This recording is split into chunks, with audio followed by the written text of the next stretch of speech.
Hi ಎಲ್ಲರಿಗೂ ನಮಸ್ಕಾರ. Welcome back to my channel. ಇವತ್ತು ನಾನು ನಿಮಗೆ ಬೆಳಗಿನ ತಿಂಡಿಗೆ ತುಂಬ ಸಿಂಪಲ್ಲಾಗಿ ಹಾಗೆ ತುಂಬಾ ಟೇಸ್ಟಿಯಾಗಿ ಯಾವ ಥರ ಶಾವಿಗೆ ಉಪ್ಪಿಟ್ಟನ್ನು ಮಾಡ್ಕೊಳ್ಬೋದು ಅಂತ ತಿಳಿಸ್ಕೊಡ್ತೀನಿ. ಇವತ್ತು ನಾನು ಹೇಳ್ಕೊಡ್ತಿರುವಂತಹ ವಿಧಾನದಲ್ಲೇ ಒಮ್ಮೆ ಟ್ರೈ ಮಾಡಿ, ಖಂಡಿತವಾಗ್ಲೂ ಕೂಡ ಎಲ್ಲರೂ ಕೂಡ. ಯಾಕಂತ ಅಂದರೆ ಈ ವಿಧಾನದಲ್ಲಿ ಮಾಡೋದ್ರಿಂದ ನಿಮಗೆ ರೆಗ್ಯುಲರಾಗಿ ಮಾಡೋದಕ್ಕಿಂತ ಜಾಸ್ತಿ ಟೇಸ್ಟ್ ಕೊಡುತ್ತೆ. ಅದರ ಸಲುವಾಗಿ ಹಾಗೆ ನೀವೇನಾದರೂ ಡಯಟಲ್ಲಿದ್ದೀರಾ ಅಂತ ಅಂದರೂ ಕೂಡ ಇದನ್ನ ಯೂಸ್ ಮಾಡ್ಕೊಳ್ಬೋದು. ಬನ್ನಿ ಯಾವ ಥರ ಮಾಡೋದು ಅಂತ ತೋರಿಸ್ಕೊಡ್ತೀನಿ. ಬಟ್ ಅದಕ್ಕಿಂತ ಮೊದಲು ನೀವಿನ್ನೂ ನನ್ನ ಚಾನಲ್ಗೆ ಸಬ್ಸ್ಕ್ರೈಬ್ ಆಗಿಲ್ಲ ಅಂದರೆ ಸಬ್ಸ್ಕ್ರೈಬ್ ಮಾಡ್ಕೊಳ್ಳಿ. ಫಸ್ಟು ನಾನೇನು ಮಾಡಿದ್ದೀನಿ, ಶಾವಿಗೆ ಉಪ್ಪಿಟ್ಟು ಮಾಡ್ಕೊಳ್ಳಿಕ್ಕೆ ಒಂದು ನೀರನ್ನು ಬಿಸಿ ನೀರನ್ನು ಕಾಯಲಿಕ್ಕೆ ಇಟ್ಕೊಂಡು ಅದಕ್ಕೆ ಉಪ್ಪು ಮತ್ತು ಎಣ್ಣೆನ ಹಾಕಿ ಹಾಗೆ ಒಂದು ಕಪ್ ಶಾವಿಗೆನ ಹಾಕ್ಕೊಂಡಿದ್ದೀನಿ. ಎಣ್ಣೆ ಯಾಕೆ ಹಾಕ್ಕೊಳ್ತಾ ಇದ್ದೀನಿ ಅಂತ ಹೇಳಿದ್ರೆ, ನೀವು ಎಣ್ಣೆ ಹಾಕೋದ್ರಿಂದ ಶಾವಿಗೆ ಅಂಟಲ್ಲ, ಅದ್ರ ಸಲುವಾಗಿ. ಇದನ್ನು 2 ನಿಮಿಷ ಬೇಯಿಸಿದರೆ ಸಾಕಾಗತ್ತೆ ಅಷ್ಟೇ. ನೀರು ಕುದಿಲಿಕ್ಕೆ ಎಷ್ಟು ಬೇಕು ನೋಡ್ಕೊಳ್ಳಿ ಅಷ್ಟೇ, ಜಾಸ್ತಿ ನೀರೇನು ಬೇಕಿಲ್ಲ. ಇದರ ನಂತರ ಇದು ಬೆಂದಾದಮೇಲೆ ಈ ಥರ ನಾನು ಅರಿಸ್ಕೊಳ್ತಾ ಇದ್ದೀನಿ. ನೀವು ಕೂಡ ಅರಿಸ್ಕೊಳ್ಬೋದು. ಅರಿಸ್ಕೊಂಡಾದಮೇಲೆ ಇದನ್ನು ಸೈಡಲ್ಲಿ ಇಟ್ಕೊಂಡು ಇವಾಗ ಒಗ್ಗರಣೆನ ರೆಡಿ ಮಾಡ್ಕೊಳ್ತಾ ಇದ್ದೀನಿ. ಒಗ್ಗರಣೆಗೆ ಕಾದಿರೋ ಎಣ್ಣೆಗೆ ಸ್ವಲ್ಪ ಶೇಂಗಾ ಹಾಕ್ಕೊಂಡು ಫ್ರೈ ಮಾಡ್ಕೊತೀನಿ ನೀಟಾಗಿ. ಹಾಗೆ ಸ್ವಲ್ಪ ಹಸಿಮೆಣಸು ಹಾಗೆ ಕ್ಯಾಪ್ಸಿಕಮ್ ಹಾಕ್ಕೊಳ್ತಾ ಇದ್ದೀನಿ. ಕ್ಯಾಪ್ಸಿಕಮ್ ಆಪ್ಷನಲ್, ನಿಮಗೆ ಸ್ವಲ್ಪ ಚೆನ್ನಾಗಿ ಫ್ರೈ ಮಾಡಿ, ಯಾಕಂದರೆ ಶೇಂಗಾ ಫ್ರೈ ಆಗಬೇಕಲ್ವ, ಅದ್ರ ಸಲುವಾಗಿ. ಹಾಗೆ ಒಗ್ಗರಣೆಗೆ ಉದ್ದಿನಬೇಳೆ, ಸ್ವಲ್ಪ ಜೀರಿಗೆ ಹಾಕ್ತಾಯಿದ್ದೀನಿ.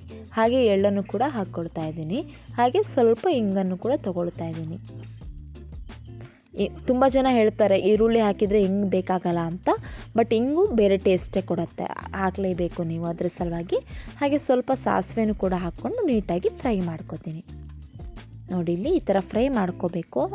ಹಾಗೆ ಲಾಸ್ಟಲ್ಲಿ ಕರಿಬೇವಿನ ಸೊಪ್ಪು ಹಾಕ್ತಾಯಿದ್ದೀನಿ. ಬೇವಿನ ಸೊಪ್ಪನ್ನು ನನ್ನ ವೀಡಿಯೋಸಲ್ಲಿ ನೀವು ಅಬ್ಸರ್ವ್ ಮಾಡಿರ್ಬೋದು. ನಾನು ಯಾವತ್ತೂ ಅಷ್ಟೇ ಬೇವಿನ ಸೊಪ್ಪನ್ನು ಜಾಸ್ತಿ ಹಾಕ್ತೀನಿ, ಯಾಕಂದರೆ ಟೇಸ್ಟ್ ಕೊಡುತ್ತೆ, ಅದ್ರ ಸಲುವಾಗಿ. ಹಾಗೆ ಸ್ವಲ್ಪ ಅರಿಶಿನ ಪುಡಿ ಹಾಗೆ ಶುಂಠಿನ ಹೆಚ್ಚಿಟ್ಕೊಂಡಿದ್ದೀನಿ ಅಥವಾ ತುರಿದಿಟ್ಕೊಂಡಿದ್ದೀನಿ, ಅದನ್ನು ಹಾಕ್ಕೋಬೋದು. ಹಾಗೆ ಲಾಸ್ಟಲ್ಲಿ ಈರುಳ್ಳಿ ಮತ್ತು ಟೊಮ್ಯಾಟೊನ ಹಾಕಿ ನೀಟಾಗಿ ಫ್ರೈ ಮಾಡ್ಕೊತೀನಿ. ಸೊ ನೀಟಾಗಿ ಫ್ರೈ ಮಾಡಿದ್ದು ಒಂದು 2-3 ನಿಮಿಷ ಫ್ರೈ ಮಾಡಿ ಚೆನ್ನಾಗಿ ಬೇಯಬೇಕು. ಹಾಗೆ ರುಚಿಗೆ ತಕ್ಕಷ್ಟು ಉಪ್ಪು ಮತ್ತು ಬೆಲ್ಲನ ಹಾಕಿ ಮತ್ತೆ ಮಿಕ್ಸ್ ಮಾಡ್ಕೊತಾ ಇದ್ದೀನಿ. ಸಿಂಪಲ್ಲಾಗಿ ಮಾಡ್ಬೋದು. ಈ ವಿಧಾನದಲ್ಲಿ ಒಮ್ಮೆ ಟ್ರೈ ಮಾಡಿ.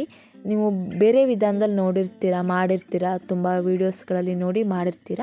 ಬಟ್ ಈ ವಿಧಾನದಲ್ಲಿ ಟ್ರೈ ಮಾಡಿ ಖಂಡಿತ.